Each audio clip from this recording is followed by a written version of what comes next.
કાલથી શરૂ કરીશ. મારી પાસે સમય છે. તમારી પાસે સમય છે નહીં. તમને લાગે છે કે તમારી પાસે છે. સમય જ ખૂબ ઓછો છે. સમય એકમાત્ર એવી વસ્તુ છે જે અટકતી નથી, બાકી બધું અટકી શકે છે.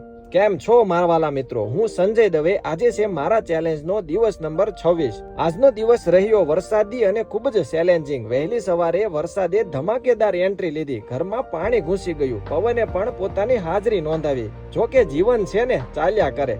બાળકોને વેકેશન ખુલી જતું હોવાથી તેમના માટે ભાવનગરથી કપડાની ખરીદી કરેલ અને મોલમાં પણ ફેરવ્યા. સાથે મોલમાંથી જરૂરી સામાનની ખરીદી કરેલ. ફેમિલી સાથે સમય વિતાવ્યો, કારણ કે આ વેકેશનમાં બાળકોને બહાર લઈ જઈ શક્યા નથી. અને છતાં પણ મારા દરેક ટાસ્ક, મેડિટેશન, વર્કઆઉટ વગેરે મેં બાકી ન રાખ્યા, કારણ કે આ છે મારી જાત સાથેની કમિટમેન્ટ.